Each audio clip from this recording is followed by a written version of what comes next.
Sí, como que entendido. Okay. Wait, so You doing? we're recording? Yeah. Oh. Good afternoon, everyone. Thank you for joining us. We are excited to be able to present to you some newish research that we are in the process of developing. The title of it, Examining the Effects of High School Dual Credit Programs on Higher Education.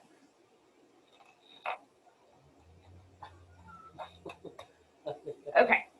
So let's start off with just kind of talking about what dual credit is. I know that unless you probably have a high schooler in your house or unless you work with undergrads, you may not be super familiar with dual credit. I actually have a high schooler living at home, and so this has been very real to us in the last several years. So it is defined by the Texas Higher Education Coordinating Board as a system in which an eligible high school student enrolls in college courses and receives credit for the courses from both the college and the high school. There are several types of dual credit that are available. The more popular being the core academic courses, career and technical education courses, and foreign language courses. In terms of looking at the difference between, and there are others beyond the scope of dual credit and advanced placement, but these are the two that we hear about the most and that are talked about the most and probably have the largest enrollment. Dual credit course is when a student is taking one course and they receive both high school and college credit for that one course. Advanced placement courses are college credit received only after successful completion of the AP exam. So they're taking a high school course essentially, and the AP exam is at the college level, and so if they pass that exam at the end of the semester, then they will also receive some college credit for it in some cases. Okay, eligibility for dual credit courses. You have to be a high school student somewhere in the grades between 9 through 12. You have to have successful completion of the Texas Success Initiative, the TSI exam. And there is a lot of discussion that centers around what is credit eligibility versus college readiness. Credit eligibility is what is measured through the Texas Success Initiative. When we talk about college readiness, we're talking about ACT and ACT type exams that actually are more normed in terms of being able to measure college readiness. And we'll talk about this a little bit later on in the presentation as well. In terms of district responsibility, districts are not required to offer dual credit courses. They do not have to have a dual credit program. However, they must offer the opportunity for a student to earn a minimum of 12 semester college credit hours, but that can be earned through any of the following. It can be offered through a dual credit program. It can also be offered through the advanced placement courses that we talked about. So that's just going to consist of an AP exam. It can be offered through International Baccalaureate, articulated credit, and advanced technical credit courses. All right, so just the very basics of dual credit. There is not a limit on the number of courses that a student can take, and the university is completely responsible for the content of an actual dual credit course. And then again, it does require the exam, the TSI, and dual credit teachers must be employed by either the institution of higher education, or they have to meet the same standards as established by the Regional Accrediting Association.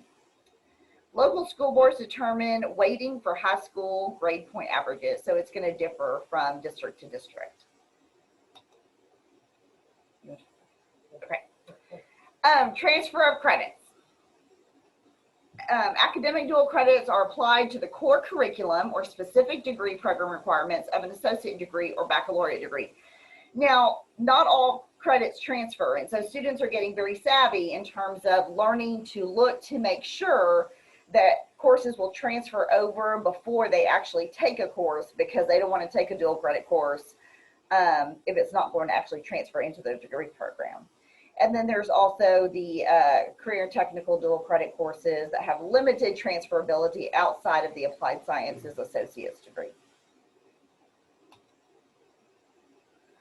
All right, so we look back at what the history of dual credit looks like. Originally, the profile of the student looked very different than what it does now. It used to primarily be our high achieving students that would seek these dual credit courses. Currently, dual credit markets now to all students. In 2010-11, the NCES report shows that 22,100 at-risk students took college credit classes that year. So while we recognize that that's a small percentage of the overall enrollment, it does illustrate the recharacterization of the profile of student that is now seeking dual credit courses. Potential benefits to programming for dual credit. There's a financial benefit of paying for few courses, less time to acquire a four-year degree, early preparation for collegiate success, although that is deliberated later on.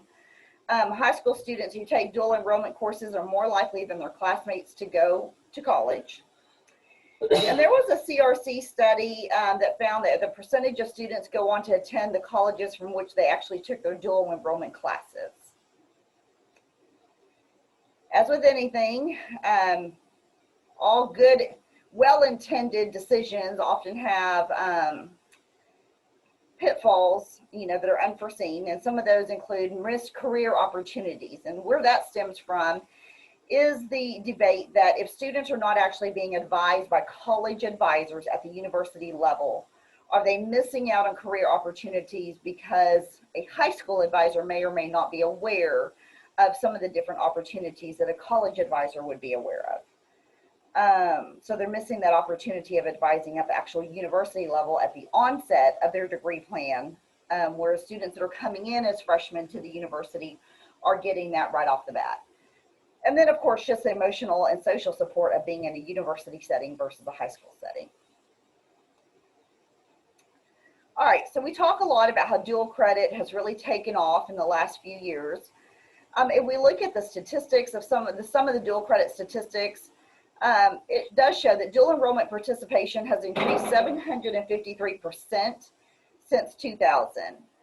We have 47 states that have policies that exist to govern the agreements between the school district and the local community or the state college. And the NCES also reports that 82% of all public high school students in 2010-11 offered dual language to students, and more than 1.4 million of their students enrolled in college courses for credit. So we can see that a lot of students are taking advantage of dual credit courses. What does that mean for higher education in terms of reform? Well, let's go back and look at what accreditation looked like originally. Accreditation for universities originally began as a voluntary peer review system. Then in 1965, we had the Title IV Higher Education Act that required that federal student loans only be used at accredited universities.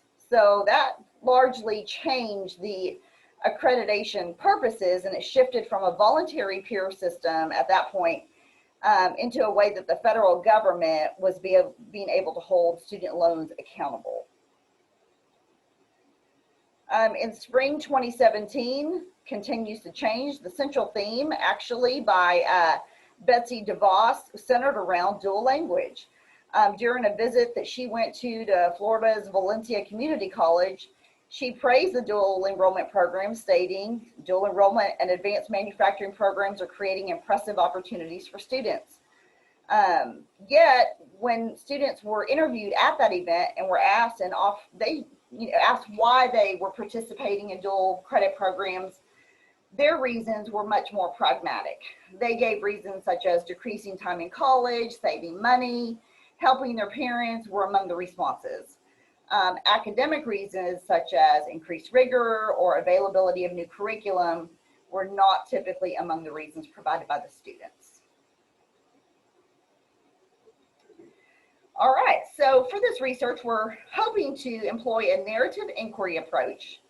We will start off by developing some guiding questions centered on the research focus, conduct an expert panel review of the questions just to make sure that they are in line, interview community college admissions recruitment officers, and then also interview different admission recruitment officers at the university level. Look for some emergent themes and then compare the differences between what a community college is experiencing versus what a university is experiencing. And possibly down the road, look a little bit at the impact dual credit is having on universities financially. as they're losing enrollment from students who are coming to college, sometimes with up to close to 60 hours. Exactly. So they're basically entering college as a junior with their dual credit classes. And then probably just the different perspectives on how that looks for students and how that looks for the university. Okay, so the focus of this research are what are the potential implications for higher education? One of the questions centering around what message are we sending regarding the goals, purpose, and benefits of higher education? And is that perception shifting as dual credit becomes more popular and more used by the student consumer? Are we treating higher education as a commodity?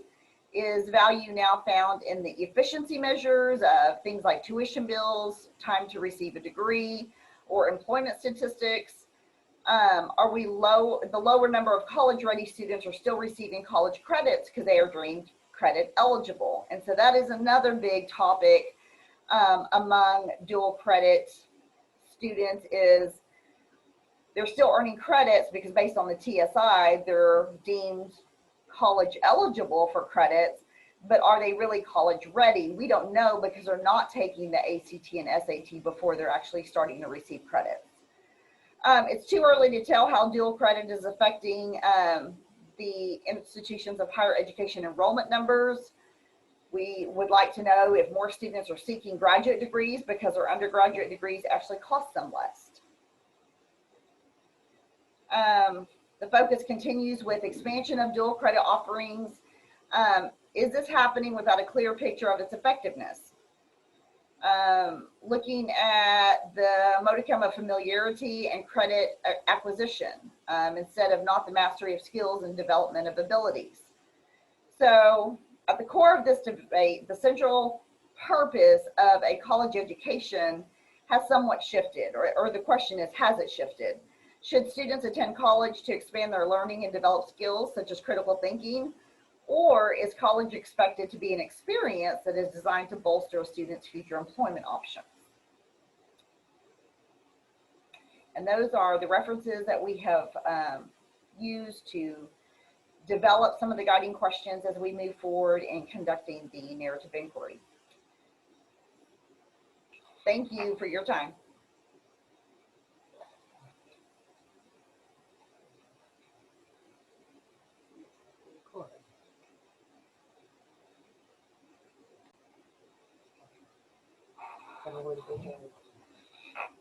Is it stopped?